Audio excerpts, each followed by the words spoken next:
কি যে করি, ঘরে কোনো কিছুই নাই।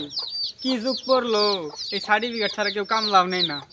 আগে যদি জানতাম লেখাপড়াটা করতাম, লেখাপড়া না কইরে কি ভুল করলাম। দেখি গৃহস্থ চাচার কাছে যাই, যদি কামলাটা নেয় তাও 2 দিনের খোরাক চলবো। কোদাল নিয়ে চাচার কাছে যাই।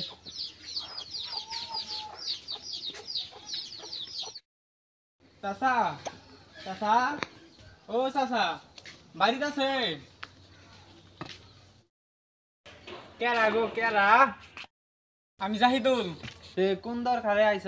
আইছিলাম তো কামলা দিবের। কামলা দিবার আইছ? তো তুমি অশিক্ষিত, তোমার তখন কামলা নিয়ে চলে না। লেখাপড়া করো নাই। আগে মনে করো কোদাল কাজির যুগ আছিল, কোদাল কাছি দিয়ে কাজ করানো হয়েছে। এখন আধুনিক প্রযুক্তি, সব মেশিনের দ্বারাই কাজ করা হয়। লেখাপড়া করো নাই, নিজের ভুল নিজে করছ। এখন কামলা তোমার নিবার পাম না। দেখো তুমি চিন্তা করে দেখো কি করে খাওয়া। আচ্ছা চাচা, তাহলে আমি যাই। আচ্ছা যাও।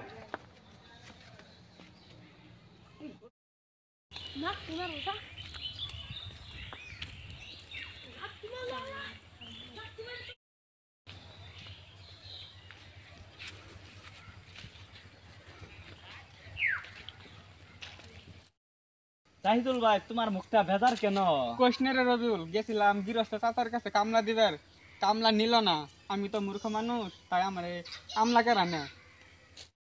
আচ্ছা জাহিদুল ভাই, তাহলে একটা কাজ করো। তোমার বন্ধু সিয়াম তো শিক্ষিত, তার তো সার্টিফিকেট আছে, তার কাছে যাও, যদি তার সার্টিফিকেটটা নিতেই পারো।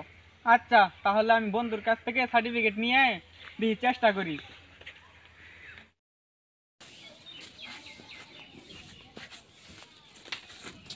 বন্ধু, বন্ধু, ও বন্ধু, বাড়িতে আছো? আমি জাহিদুল। এতদিন পরে আমার বাড়িতে কি মনে করে আসছি? আইছিলাম তো সার্টিফিকেট পাতে। তুই তো শিক্ষিত মানুষ, তোর সার্টিফিকেট একটু দিবি। সার্টিফিকেট দিয়ে কি করবি? এখন গৃহস্থ চাচার কাছে গেছিলাম, কামলা নিল না। এখন রবিউলের সাথে রাস্তায় দেখা হয়েছিল, রবিউল তোর কাছে পাঠাই দিল। এখন তোর সার্টিফিকেটটা পাতে আমি আইছিলাম। সার্টিফিকেট দিতে পারব না, আমার বাড়ি থেকে বের হয়ে যা।